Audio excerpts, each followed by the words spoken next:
Sign here, Walter. Kevin slid the papers across my kitchen table.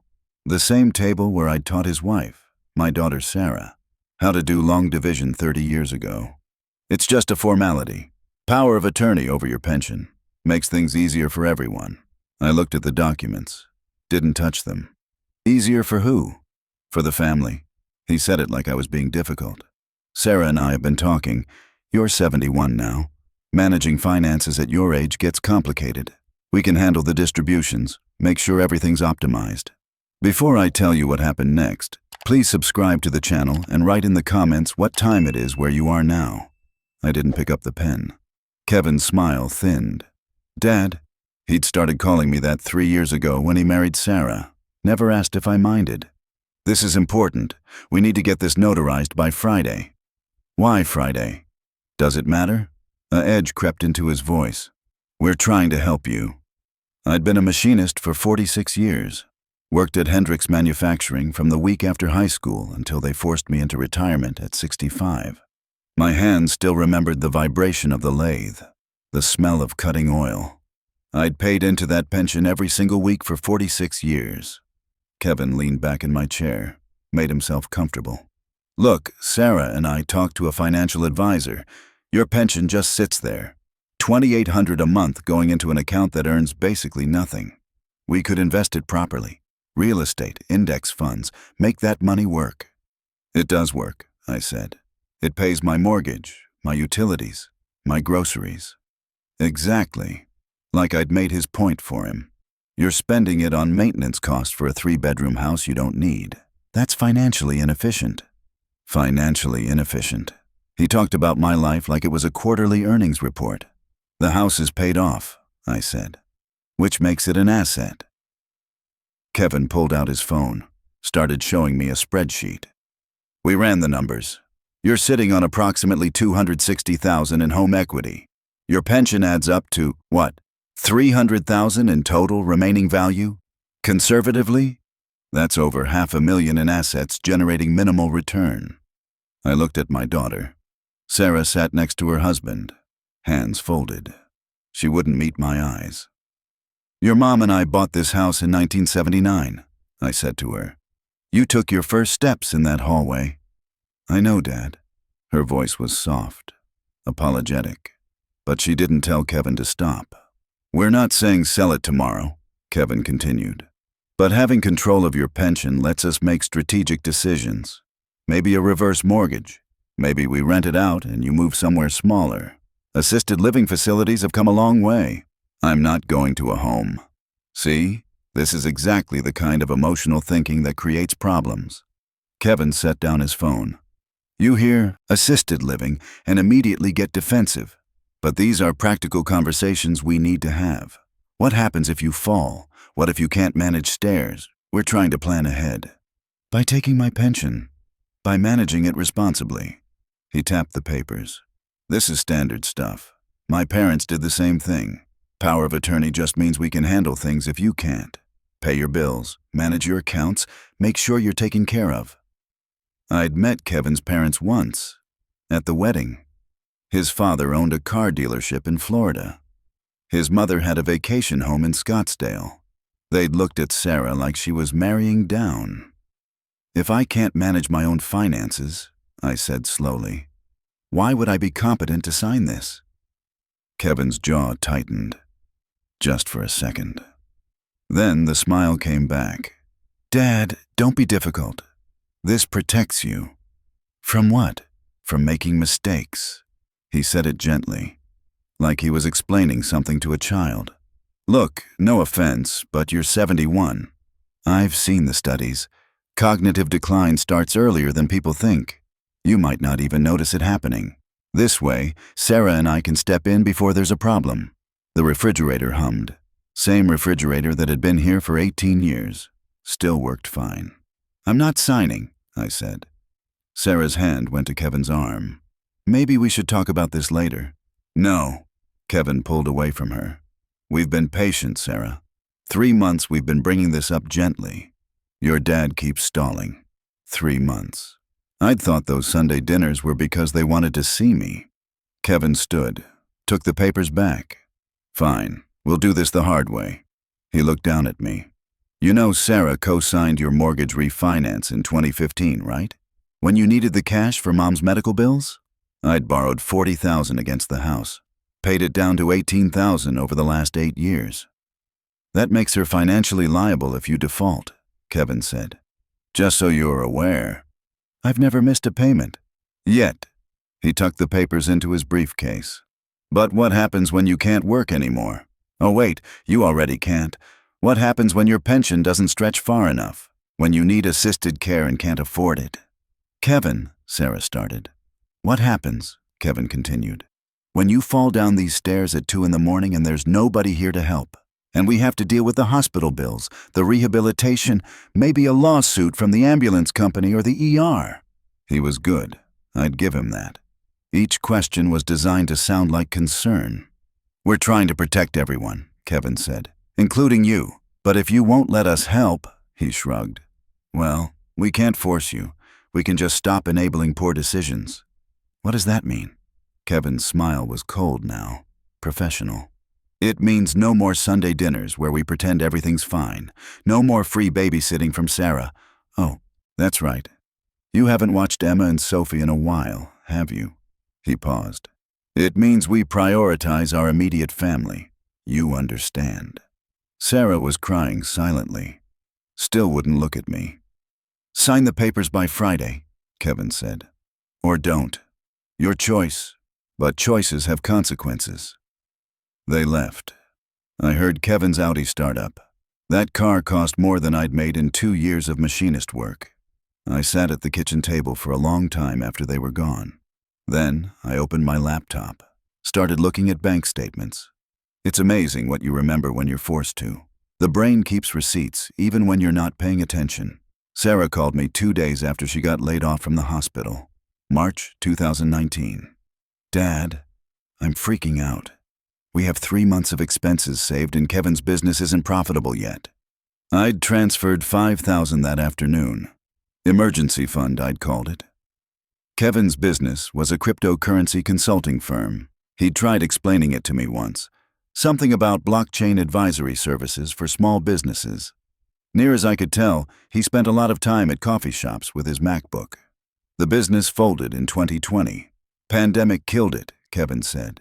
He'd moved into digital marketing strategy. Then brand optimization consulting. Now he was a financial advisor, though I'd never seen any credentials. I scrolled back through my bank records.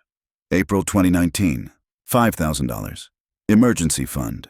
June 2019, $3,200. Sarah's transmission died. We'll pay you back, Dad, soon as Kevin's next client pays. August 2019, $2,800. The AC broke and it's 98 degrees. Emma's only 2, Dad. We can't have her in this heat. October 2019, $4,100. Kevin's business needed capital. This is actually an investment opportunity, Walt. I'll cut you in for 5% equity. I never saw paperwork for that equity. December 2019, $6,500 Christmas. The girls deserve a good Christmas, Dad. I know money's tight for you, but they're only young once. February 2020, $3,000. Kevin's client is late paying. We just need a bridge loan until the check clears. April 2020, $20,500. Pandemic hit. Everything's shutting down. We're scared, Dad. That one I didn't mind. Everyone was scared in April 2020. But then May, $2,800. June, $3,200. July, $1,500. The pandemic assistance kept coming. Every month Sarah called. Every month I transferred money. August 2020, $7,200. We're behind on the mortgage, Dad. They're threatening foreclosure. I'd called the bank myself that time. Paid 3 months at once. The requests kept coming through 2021, through 2022, into 2023. I opened a spreadsheet, started adding it up. $83,400 in 4 years. That wasn't counting the wedding. Martha had been alive for that. We'd paid $22,000. Sarah wanted a destination wedding. Kevin's parents paid for the rehearsal dinner. $4,000 at a steakhouse where the appetizers cost $30. That wasn't counting the down payment help. We'd given them $15,000 when they bought the house in 2018. Just until we can refinance, Sarah had promised. That wasn't counting the car. Kevin wanted a reliable vehicle for the family. We'd co-signed the loan. $18,000. Paid it off ourselves when they had a bad quarter. That wasn't counting the weekly groceries I'd bought when I watched the girls.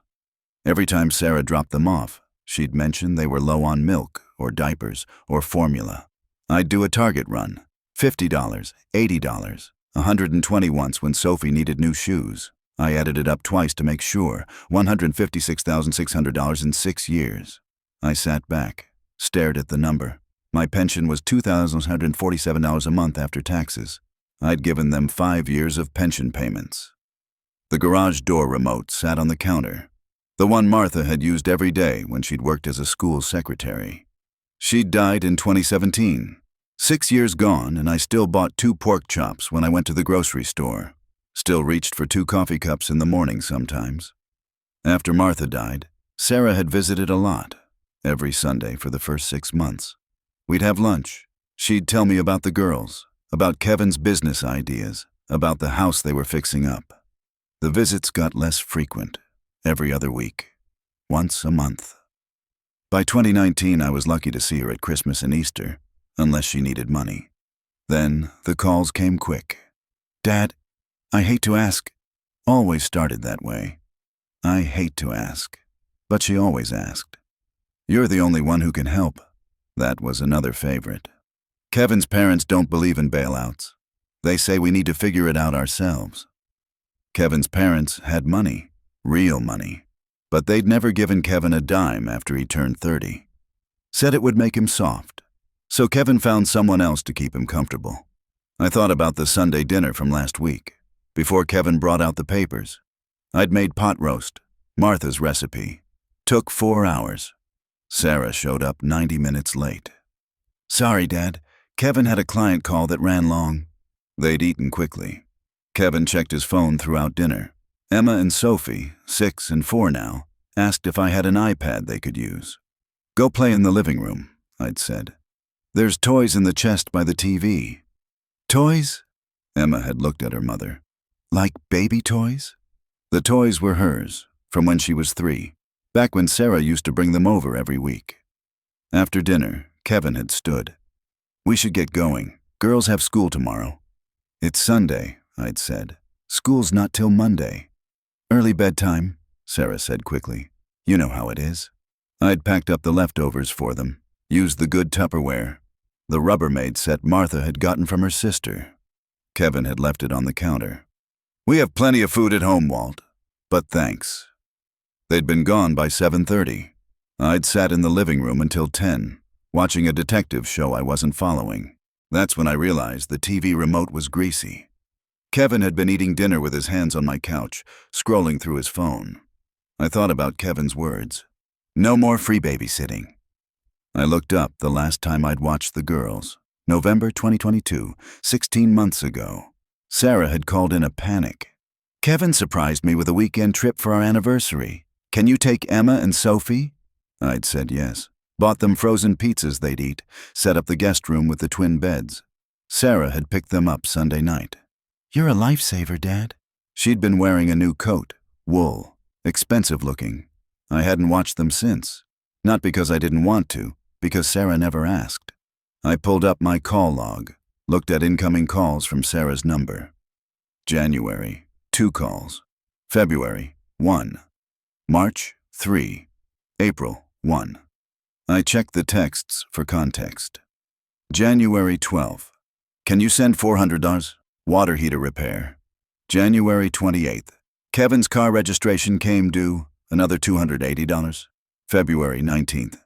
"Dad, I'm embarrassed to ask, but we're short on the mortgage again." March 3rd. "Emma needs glasses. Insurance doesn't cover the frames. $350. March 17th. "Kevin's business license renewal. $200. March 29th. "Sophie's birthday party. Can you contribute?" April 14. "Car insurance came due." Every call was a bill. Every text was a request. I scrolled back further, years back. The last text that wasn't about money was from 2021. "Happy Father's Day, Dad." I'd replied, "Thanks, sweetheart. Want to come by for dinner this week?" She'd never responded. I closed the laptop. My coffee had gone cold. The kitchen clock showed 11:47 p.m., same clock that had been on that wall for 34 years. Martha had hung it our first week in this house, the house Kevin wanted me to sign away. I'd been a machinist, not a college man. Left high school in 1970 and went straight to Hendrix Manufacturing, started at $3.40 an hour. By the time they forced me out in 2016, I was making $31.50, 46 years. Every week I'd paid into that pension. Every week they'd taken out union dues, Social Security, Medicare, and pension contributions. I'd watched my pay stubs shrink with deductions for a future I wasn't sure I'd live to see. Martha died 3 months after I retired. The pension kept me alive, literally. $2,847 a month. Enough for the mortgage, utilities, food, medication. Enough to maintain the house. Enough to help my daughter when she called crying about money. I'd thought I was being a good father. Now Kevin wanted control of it, wanted to optimize it, wanted to make my pension work for him. I thought about his words. Financially inefficient. My life was financially inefficient. I opened my email, started typing. The lawyer's office called me back Wednesday morning.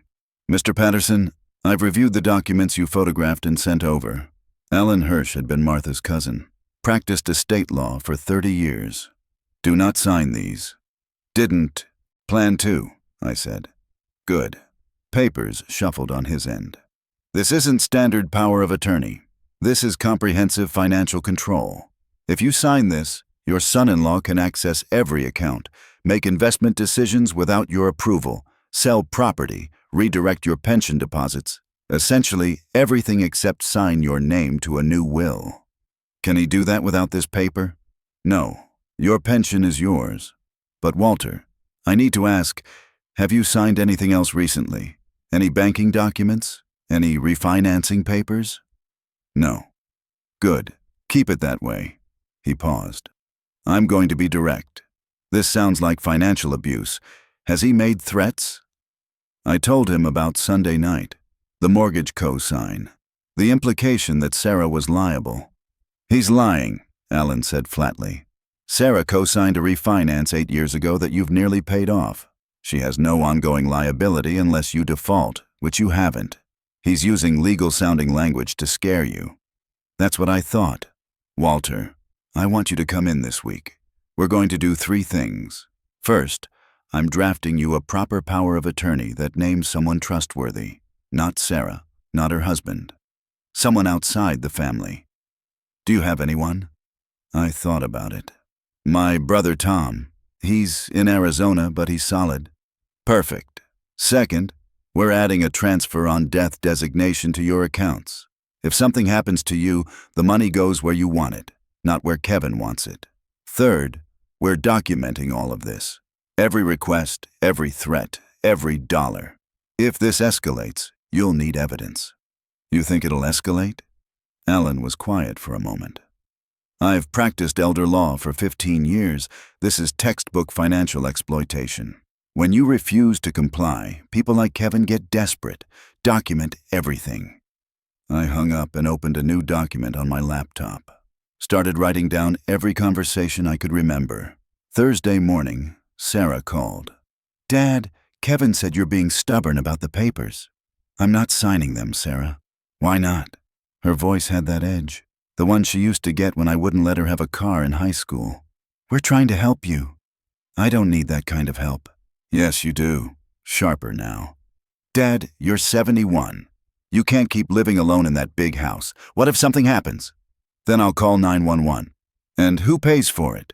Do you have any idea what an ambulance costs? What a hospital stay costs?" "I have Medicare, which doesn't cover everything." She was talking fast now, frustrated. "Kevin ran the numbers. One bad fall and you could wipe out your entire savings. Then what? Then we have to cover it. We have to take care of you." "I'm not asking you to take care of me." "You will." Quiet, cold. "Eventually you will, and we're trying to plan for that. But you're being selfish. Selfish. I'd given her 156,606 years, and I was being selfish. I talked to a lawyer, I said. He explained what those papers actually do. Silence on her end, then. You called a lawyer? Are you serious? Very serious. Dad, that's... She stopped. I heard muffled conversation, Kevin's voice in the background. Then Sarah came back. Kevin wants to talk to you. I don't want to talk to Kevin. Well, he wants to talk to you. The phone changed hands. Walt, let's be adults about this. Kevin's voice was calm, measured. I don't know what some lawyer told you, but they're trying to rack up billable hours. This is simple asset protection. For whose assets?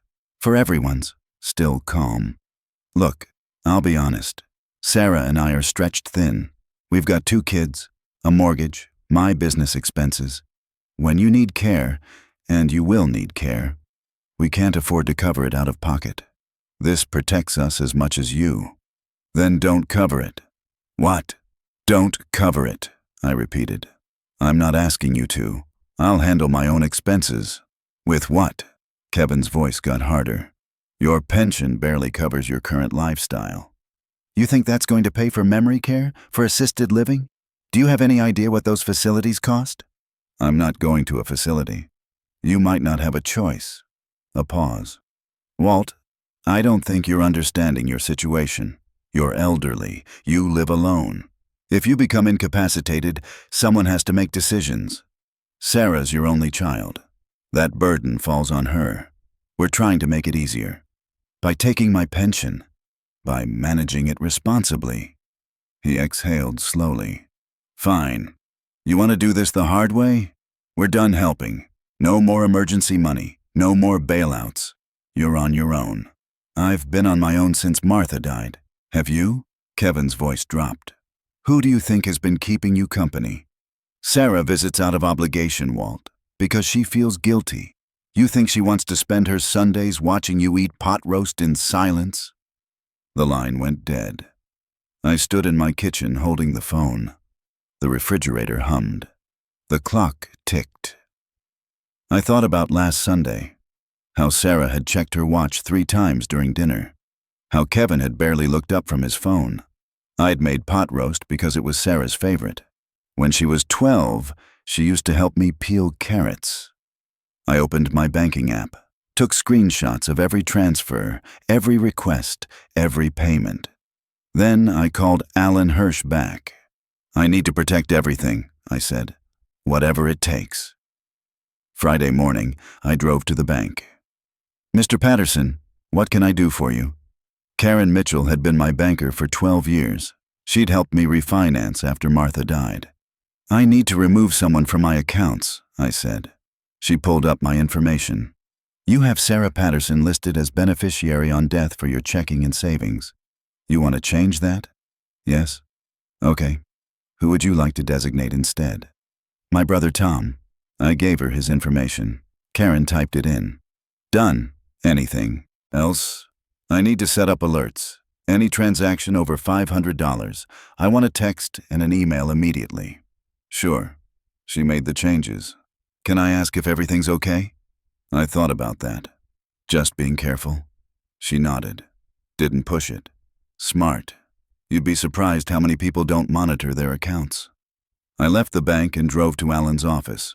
Signed the new power of attorney naming Tom. Signed the transfer on death designations. Watched Alan put everything in a fireproof safe. Your pension is protected, Alan said. Your house is protected. If anyone tries to claim you're incompetent, we have documentation that you made these decisions with full capacity. What if they try anyway? Then we fight it. He leaned back. Walter, I'm going to suggest something.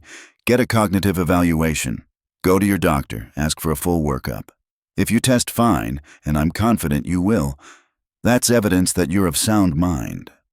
Kevin said cognitive decline starts early. Alan snorted. Kevin's not a doctor. Get the eval. It's your best protection.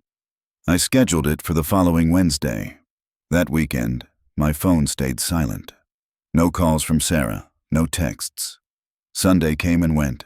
No pot roast, no grandkids, No daughters sitting at my table. The house felt bigger. Monday morning, my phone buzzed. Unknown number. Is this Walter Patterson? Yes. This is Linda Chen from Adult Protective Services. We received a report of concern regarding your welfare. My hand tightened on the phone. What kind of report? Anonymous. The caller stated you're living alone, showing signs of confusion, and maybe making poor financial decisions. I need to schedule a home visit to assess your living situation. I closed my eyes. When? How's tomorrow at 10 a.m.? Fine. I called Alan immediately. They filed an APS report. I was pacing my kitchen. They're sending someone tomorrow.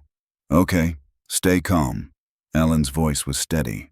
This is actually good. How is this good? Because when APS shows up and finds you completely competent, living in a clean house with no signs of abuse or neglect, their report goes nowhere. It actually helps us. Shows Kevin's claims are false. What do I do? Be yourself. Show them around. Answer their questions honestly. Do you have medications? Blood pressure, cholesterol. Make sure they're clearly labeled and properly stored. Make sure your fridge has food. Make sure the house is clean, not perfect, just lived in. Show them you're managing fine. I spent Monday afternoon cleaning. Not that the house was dirty, but I vacuumed, did the dishes, made sure the bathroom was spotless, took my medications out of the cabinet, lined them up on the counter so she could see them clearly labeled, put fresh coffee on at 9:30 Tuesday morning. Linda Chen arrived at 10:04. She was 50-ish, carried a tablet, wore sensible shoes. Mr. Patterson, thank you for meeting with me. Come in. She walked through slowly, looked at everything, the clean kitchen, the organized living room, the medications on the counter.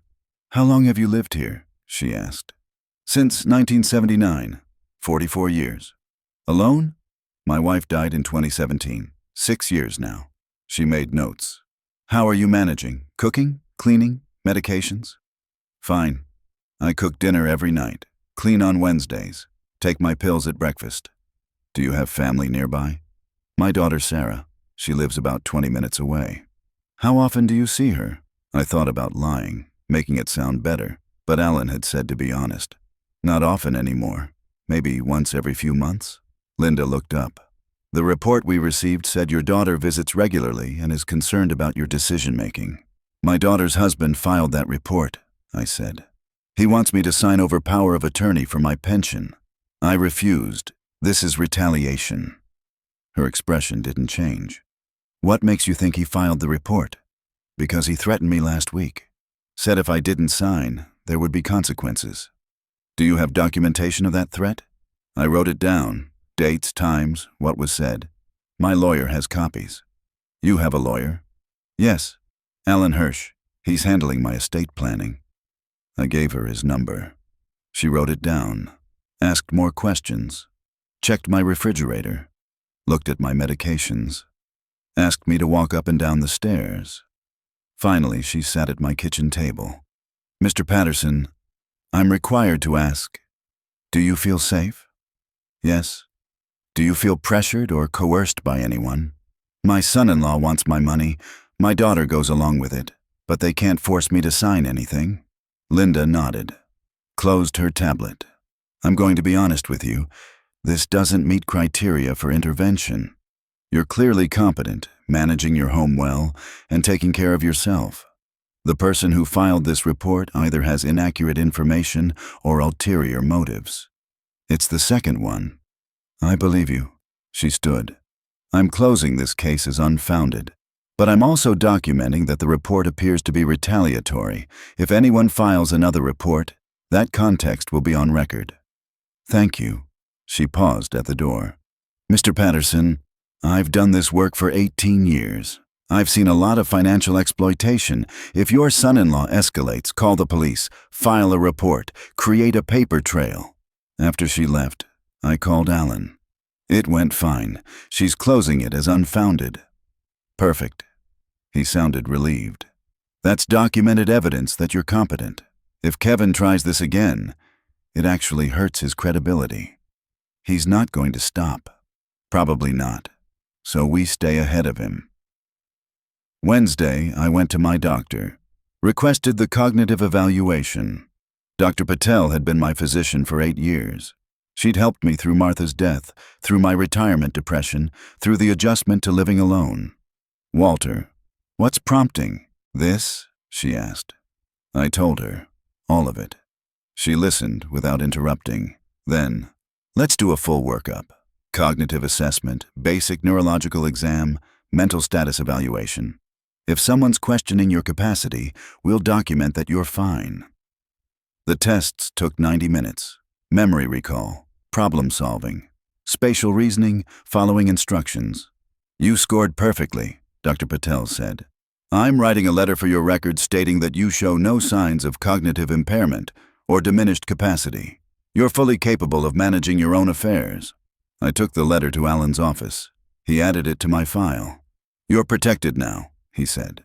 "Legally, financially, medically. Whatever Kevin tries next, we have evidence you're competent." "He's going to try something." Alan nodded. "When he does, we'll be ready."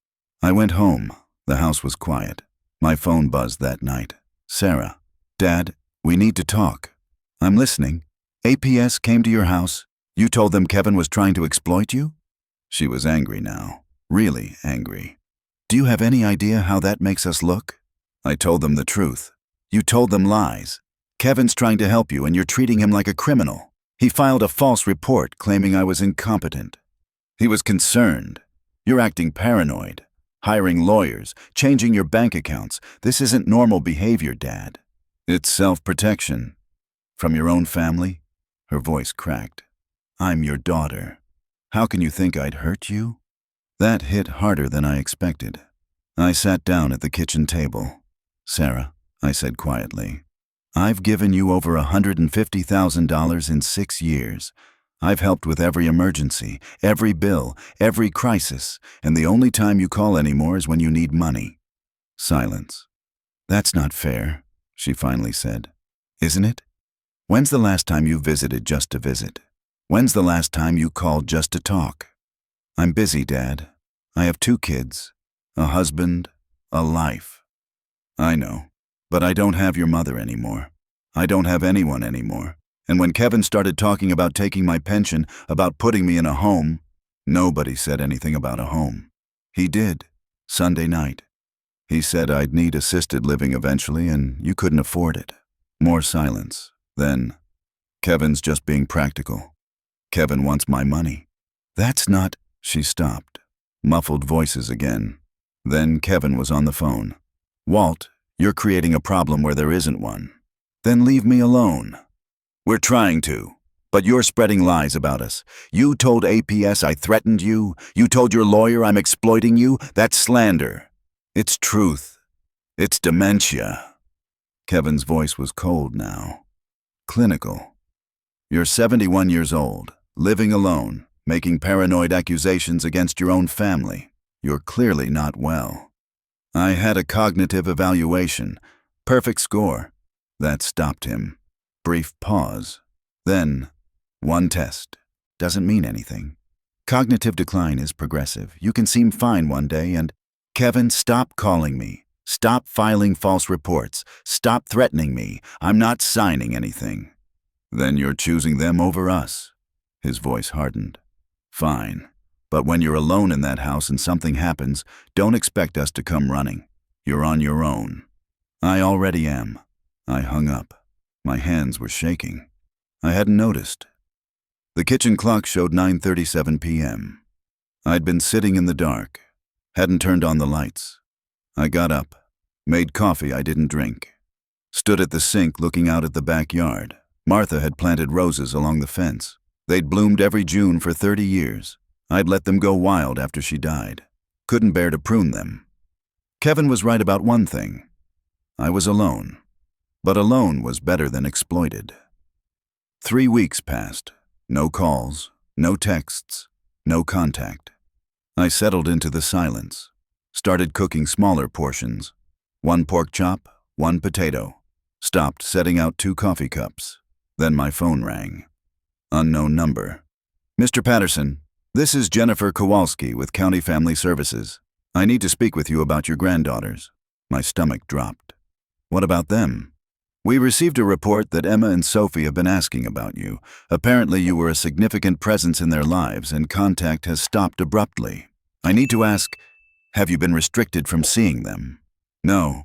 My daughter and son-in-law stopped bringing them around. Why is that? I told her.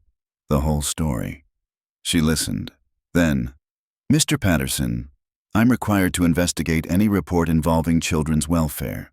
But this sounds like a custody issue between adults, not a child safety concern. It is. However, I do need to document that the children are safe. I'll be visiting their home this week. If there are issues, I'll follow up. But based on what you're describing, this isn't a CPS matter. After she hung up, I called Alan. They're filing reports on every agency they can think of, I said, trying to make me look dangerous.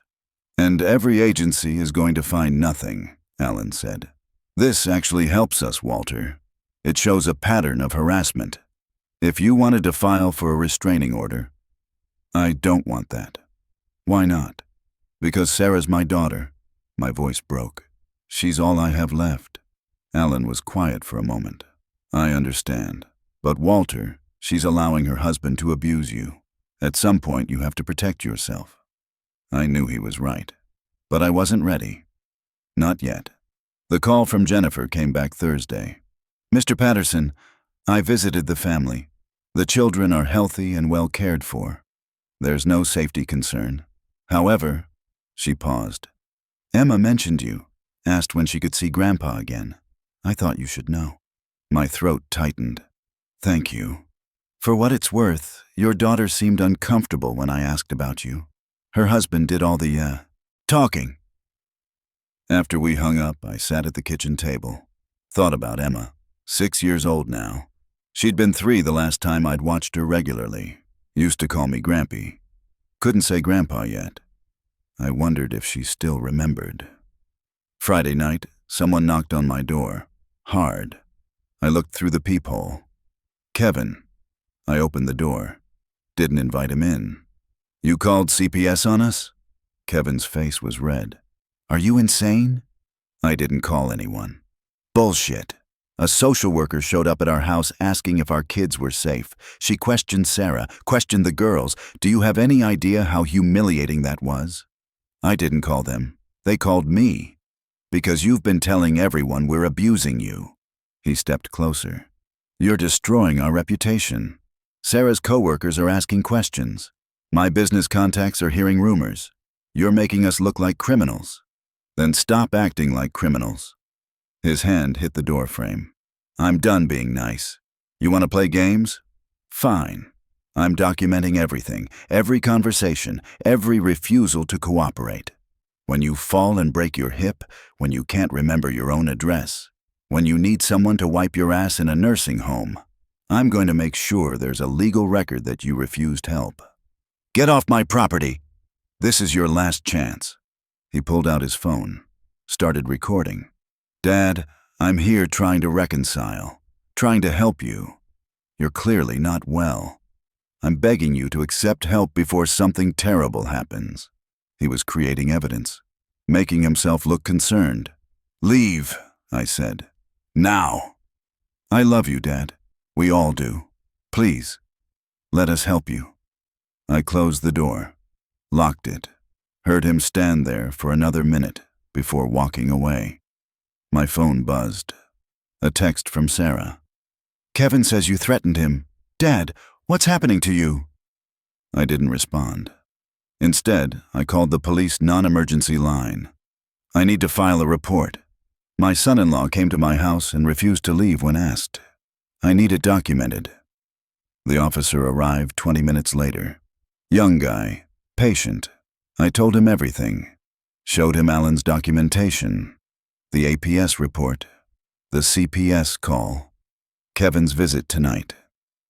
Sir, has he made physical threats? Not yet, but he's escalating.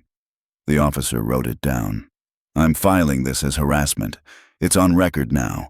If he shows up again, call 911 immediately. Don't open the door. After he left, I checked every lock, every window, closed all the curtains, slept badly. Saturday morning, my phone rang. Sarah. Dad, please, can we talk? Just you and me? I wanted to say no, but she was my daughter. Okay. Can I come over? I'll come alone. She arrived an hour later. I watched through the window as she parked. She was alone. I opened the door. Sarah stood on my porch. She'd been crying. I could see it in her eyes. Dad, I'm sorry. I stepped aside. Let her in. We sat at the kitchen table, same table where I'd taught her long division. Same table where Kevin had slid those papers across. Kevin's angry, she said. But Dad, he means well. He really does. Sarah, please listen. She put her hand on mine. I know it seems like we're only around when we need something. I know we haven't visited much, but life is so busy. The girls have school and activities. Kevin's business is demanding. I'm working full-time now. It's not that we don't care. Then why does Kevin want my pension? She looked away. He doesn't want it. He wants to help manage it. Dad, you're getting older. What if something happens and nobody's watching your accounts? Kevin's good with money. He's helped us get stable. He could help you too. You're not stable. You call me for money every month. We used to, but we're better now. Kevin's business is growing. We haven't asked you for anything in weeks. 3 weeks.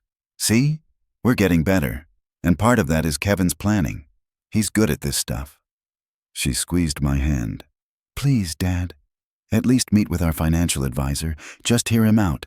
If you still don't want to sign anything, fine, but at least listen. I looked at my daughter, saw Martha in her eyes. Same green, same shape. Who's the advisor? His name's Richard Chen. He's been working with Kevin for 6 months. He's really helped us understand our assets and liabilities. I don't have assets and liabilities. I have a pension and a house. That's exactly what Richard can help with. You're thinking like it's 1990. Financial planning has changed. There are strategies that could increase your monthly income, make your money work harder. By giving Kevin control, by having professional management. She pulled out her phone. Look, here's Richard's credentials. He's a certified financial planner, licensed, insured. This isn't some scam. I looked at the website. It looked legitimate. Professional photos, client testimonials. Just one meeting, Sarah said. If you hate it, we never bring it up again. But Dad, please, do it for me. I can't keep being in the middle of this fight. I wanted to say no, but this was Sarah, my daughter, the girl I'd raised. One meeting, I said. But I'm bringing my lawyer. Her face fell. Dad, that's my condition. She nodded slowly. Okay, I'll set it up. She left 20 minutes later. I watched her drive away. Then I called Alan. They want me to meet with a financial advisor. I said you'd come. Good. Don't go alone. He paused. Walter, be careful. This might be legitimate, or it might be another angle. I know. We'll find out together. The meeting was set for Wednesday at 2 p.m. Richard Chen's office in a professional building downtown. Alan and I arrived together. Sarah and Kevin were already in the waiting room. Kevin stood when he saw Alan. This is a family meeting. Mr. Patterson requested I attend, Alan said calmly, as his legal counsel. For a financial consultation? Kevin's jaw tightened. That's insulting. It's prudent, Alan said. Richard Chen came out, 50-ish. Nice suit, firm handshake. Gentlemen, please come in. His office was nice. Leather chairs, big desk, diplomas on the wall. We sat. Richard pulled out a folder. Mr. Patterson, I've reviewed your financial situation based on what Kevin and Sarah have shared. You're currently receiving $2,847 monthly from your pension. Your house is valued at approximately $260,000 with no mortgage. You have about $43,000 in savings. Is that accurate? I looked at Kevin. How do you know my account balances? Sarah's still listed on your old checking account, Kevin said. From when Mom was sick. We can see the statements. I made a mental note to close that account. The concern, Richard continued, is that your assets aren't optimized. You're earning minimal interest on your savings. Your pension payments sit in checking. There are strategies that could substantially increase your returns. Such as? Well, for example, a reverse mortgage on your home could provide an additional $1,200, $1,500 monthly. Combined with your pension, that's over $4,000 monthly income. Significantly more comfortable. And the house would eventually transfer to the lender when you pass or move to assisted care, but you'd have full use of it during your lifetime. I looked at Alan. He was taking notes. What else? I asked. Your pension could be redirected into a managed investment account. Instead of $2,147 sitting in checking, it goes into a diversified portfolio. Conservative growth. Over time, that could add up to substantial additional retirement security. Who manages this account? I do, as your financial advisor, for a standard management fee of 1.5% annually. And who has access to the account? Richard glanced at Kevin. Typically, we'd set up joint access, you and a trusted family member, for convenience and security. There it is, I said. Dad, Sarah started. No, I looked at Richard. You're a legitimate advisor, I believe that. But this whole pitch is designed to get Kevin access to my money. That's not, Kevin began. A reverse mortgage puts debt on my house. The managed investment gives you control of my pension deposits. And the joint access means Kevin can make withdrawals. Richard's expression didn't change. Professional. Mr. Patterson, these are standard estate planning strategies. For people who trust their family. Alan interrupted. Walter doesn't, for documented reasons. Kevin stood. This is ridiculous. We're trying to help, and you're acting paranoid. I'm acting informed, I said. I'm not signing anything. I'm not doing a reverse mortgage. I'm not giving anyone access to my accounts. Then what's your plan? Kevin's voice was rising. You're 71. You live on $10,800 a month. What happens when you need care you can't afford? When the house needs a new roof? When you break? You're hip and can't live alone anymore. Then I'll figure it out. With what money? Kevin leaned over the desk. You're burning through savings. You're one emergency away from broke. And when that happens, it becomes Sarah's problem. Our problem. Your stubbornness costs us. Then don't let it. I'm not your responsibility. You're Sarah's father, and you're using that against her. I stood up, looked at my daughter. Sarah, I love you, but I'm not giving Kevin access to my money. If that means I don't see you or the girls anymore, then that's how it is, but I'm not doing this. Sarah was crying. Dad, please. I'm sorry. I turned to Alan. We're done here. We left. I heard Kevin shouting behind us, but didn't look back. In the parking lot, Alan put his hand on my shoulder. That took guts, he said. Didn't feel like it. You just chose your dignity over your daughter's approval. That's courage. I drove home. The house was empty. The silence felt heavier now. That night, my phone buzzed. Text from a number I didn't recognize. Grampy, I miss you. When can I see you? Emma. Sarah's phone. Sarah helping her type. I stared at the message for a long time, then typed back. I miss you too, sweetheart. Soon. But I didn't know if that was true. 2 days later, the Facebook post went live. I don't use Facebook. Haven't since Martha died. But my neighbor Linda showed me on her phone Friday morning. Sarah had written 6 paragraphs. It's with a heavy heart that I'm asking for prayers for my family. My father is struggling with what we believe may be early dementia. He's become paranoid, accusing my husband of trying to steal from him. He's cut off contact with his granddaughters. He's hired a lawyer and is making increasingly irrational decisions. We've tried to help. We've offered to manage his finances so he doesn't have to worry. We've suggested he consider safer living arrangements. He's refused everything and accused us of exploitation. Dad, if you see this, please know we love you. We're not your enemies. We're scared for you. Please let us help. To everyone else, please keep our family in your thoughts. Watching a parent decline is heartbreaking. If anyone has resources or advice for dealing with elder care resistance, I'd be grateful. 327 likes, 94 comments. Most were sympathetic. Praying for your family. My mother went through this. So hard to watch them change. Some were skeptical. Have you considered he might be right? Elder abuse is real. Maybe listen to him. But the damage was done. Sarah had made it public. Made me the problem. I handed Linda back her phone. Thanks for showing me. Walter, is any of that true? Parts of it, not the way she's telling it. Linda nodded slowly. I've known you 12 years. You've never seemed confused to me. I'm not. Then why is she saying this? Because her husband wants my pension and I won't give it to him. Linda's expression hardened. You need to respond. Set the record straight. I don't have Facebook. Then make an account. Or write a letter or something. You can't let her control the narrative. I thought about it, but what would I say?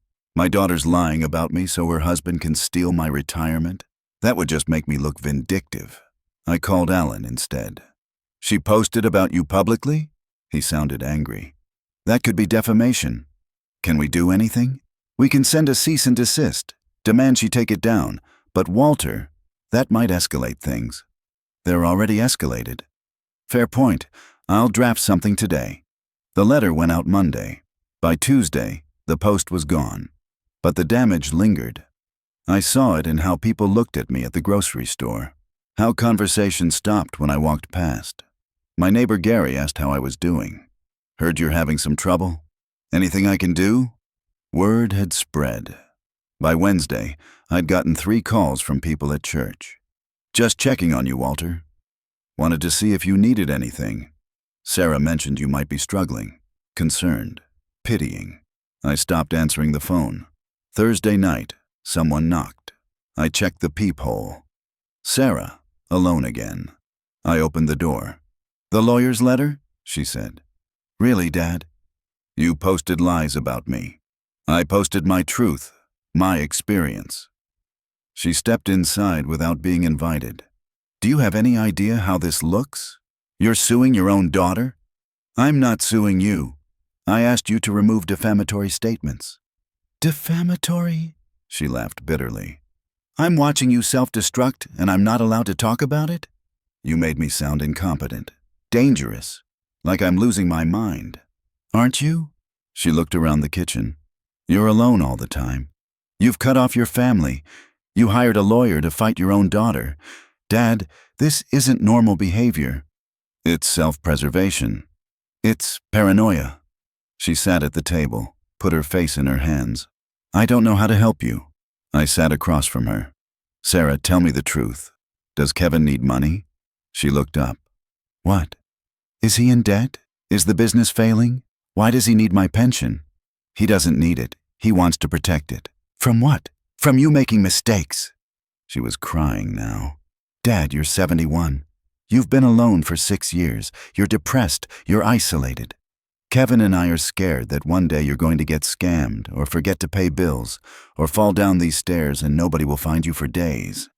So, you want to take control. We want to share responsibility. Make sure you're safe. By accessing my accounts, by putting me in a home, by selling this house. If it comes to that, yes, Dad, this house is too big for you. The stairs are dangerous. You're sitting on $250,000 in equity that could pay for proper care. I don't want proper care. I want to live in my home. What you want and what you need are different things. I looked at my daughter, really looked at her. She believed what she was saying. She really thought she was helping, or she'd convinced herself she believed it. Sarah, I need you to hear me. I kept my voice calm. I am not incompetent. I am not confused. I am not making mistakes. I have a perfect cognitive evaluation from my doctor. I have a lawyer who's confirmed I have full capacity. Every decision I've made has been careful and deliberate. Then why are you pushing us away? Because every interaction with Kevin involves my money. Every conversation leads back to my pension, my house, my assets. I'm not a father to you anymore. I'm a financial problem to solve. That's not fair. When's the last time you visited without an agenda? When's the last time we just had dinner? She didn't answer. Sarah, I've given you over $150,000 in 6 years. I helped with every emergency, every crisis, and I never asked for anything back. But when I said no to Kevin's power of attorney, suddenly I'm incompetent? Suddenly I'm declining? Dad, you have to choose. Either I'm your father and you respect my decisions, or I'm a resource and Kevin's managing the extraction. But you can't have both. Sarah stood. Kevin was right. You're impossible. She left. I sat in the kitchen for a long time after. The clock ticked. The refrigerator hummed. I was losing my daughter. Maybe I'd already lost her. Friday morning, Alan called.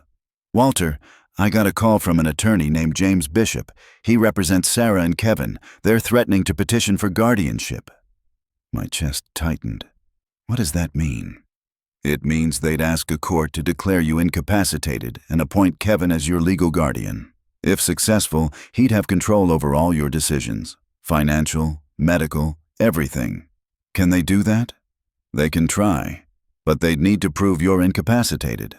And we have documentation that you're not. He paused. Walter, this is serious. A guardianship hearing is invasive. They'll question your capacity in court. They'll bring witnesses. Make it public. Let them. Are you sure? It's going to get ugly.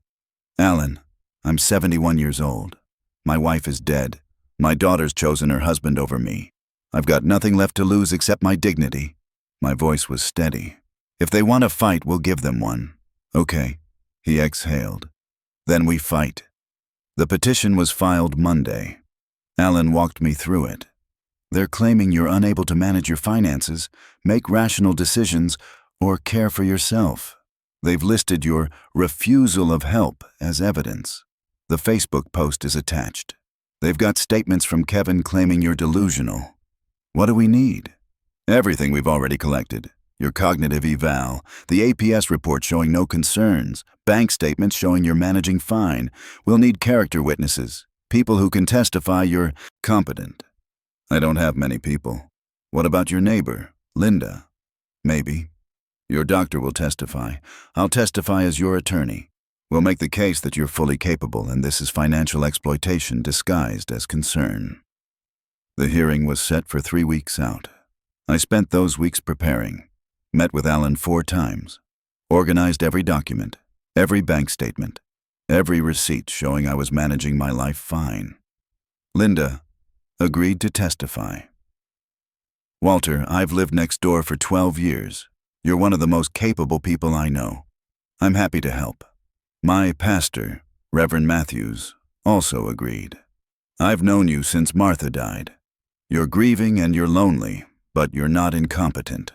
I'll say that in court. Dr. Patel prepared detailed medical testimony. Mr. Patterson is physically healthy, cognitively sharp, and fully capable of independent living. The night before the hearing, I couldn't sleep. I sat at the kitchen table, thought about Martha, how she'd know what to say right now, how she'd make sense of this. I thought about Sarah as a little girl, how she'd sit in this exact spot doing homework, how she'd call me when she couldn't figure out a math problem. Dad, I don't get it. Let's work through it together. Now, I was the problem she couldn't solve. The hearing was at 10 a.m. I wore my good suit, the one I'd worn to Martha's funeral. Alan met me outside the courtroom. You ready? As I'll ever be. We went inside. Sarah and Kevin were already there with their attorney. Sarah looked nervous. Kevin looked confident. The judge entered. Older woman, sharp eyes. Judge Patricia Brennan. This is a petition for guardianship over Walter Patterson, she said. I've reviewed the filings. Let's begin. Kevin's attorney went first, presented the case that I was declining, showed the Facebook post, cited my refusal of help as evidence of impaired judgment. Kevin took the stand. Mr. Mitchell, describe your relationship with Walter Patterson. He's my father-in-law. I've known him for 8 years. I married his daughter Sarah 6 years ago. And what concerns do you have about Mr. Patterson? Kevin launched into it. How I'd become paranoid. How I'd accused him of exploitation. How I'd refused reasonable suggestions about my care. We offered to help manage his finances. He accused me of trying to steal. We suggested he consider safer housing. He claimed we were trying to force him into a home. He's cut off contact with his granddaughters. He's isolated himself. He hired a lawyer to fight us when we only want to help. Did Mr. Patterson undergo any evaluation? He got a cognitive test after we expressed concerns. But one test doesn't reveal long-term patterns. We see the decline day to day, the confusion, the irrational decisions. Can you give examples? He closed bank accounts Sarah was listed on without telling us. He changed his power of attorney to exclude family. He filed a police report claiming I harassed him when I visited to check on him. These aren't the actions of someone thinking clearly. It was good testimony. Kevin was calm, articulate, seemed genuinely concerned. Sarah went next. Ms. Mitchell, you're Mr. Patterson's daughter? Yes. How long have you been concerned about his welfare? Sarah's voice was soft. Since my mom died 6 years ago. He's been alone since then. At first he seemed okay, but over the last year he's changed. He's angry all the time, suspicious. He thinks everyone's trying to hurt him. Did you attempt to help? We tried everything, offered to help with bills, suggested he see a therapist, asked him to consider moving closer to us. He refused everything. Then he started making accusations, saying we only cared about his money, that Kevin was trying to steal his pension. None of it was true. How has this affected your relationship? Sarah started crying. I've lost my dad. He won't talk to me, won't see the girls. I'm grieving him like he's already gone. It was powerful. I could see it working on the judge. Then Alan stood. Your Honor, if I may. Proceed. Alan called Dr. Patel first. She testified about my cognitive evaluation.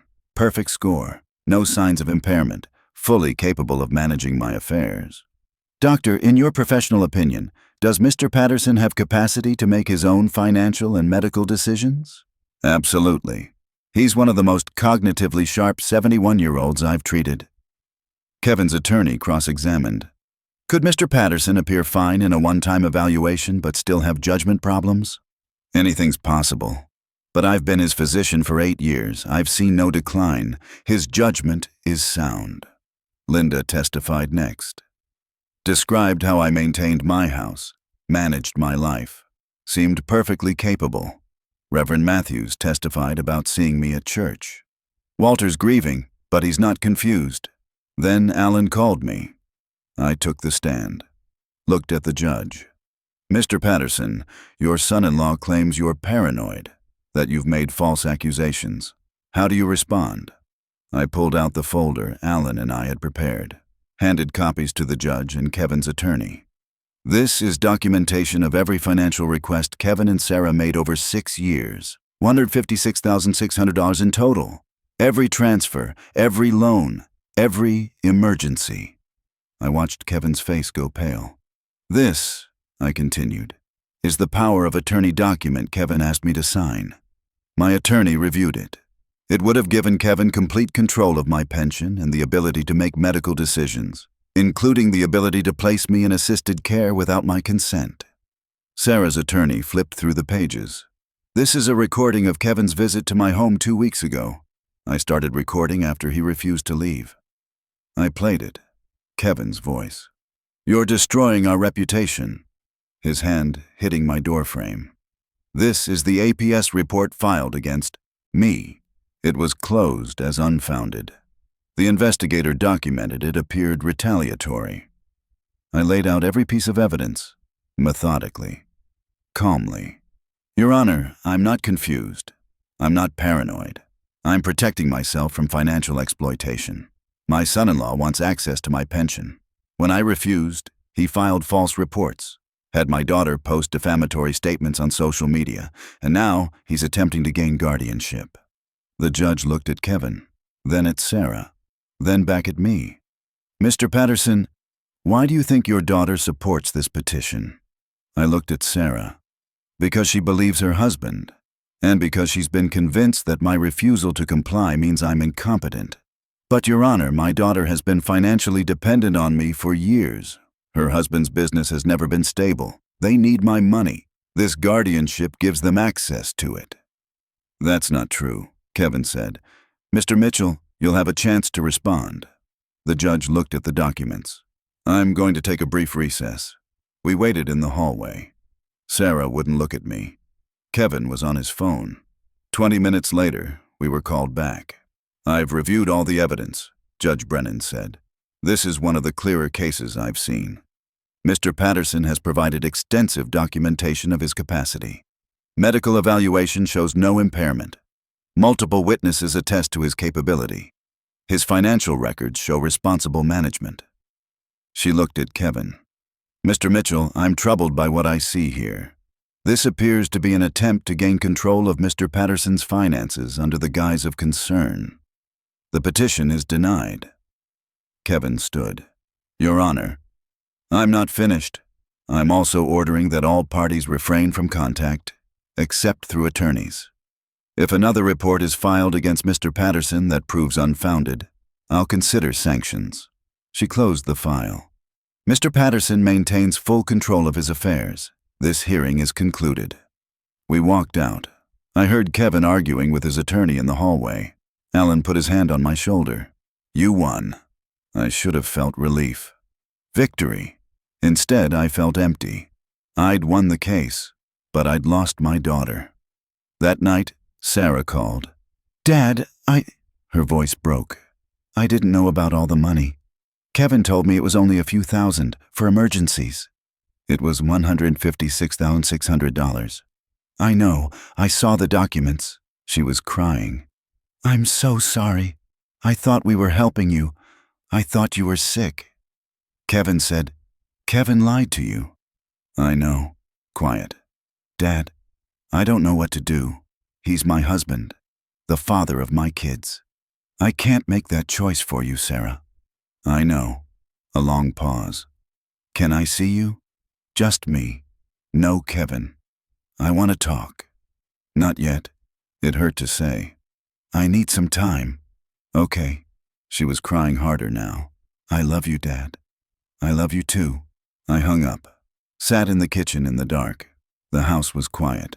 I'd protected my pension, my house, my independence, but the silence felt heavier than it ever had. 3 days later, Emma's birthday card arrived in the mail. She'd drawn it herself. Crayons. A stick figure labeled Grampy, holding hands with 2 smaller figures, Emma and Sophie.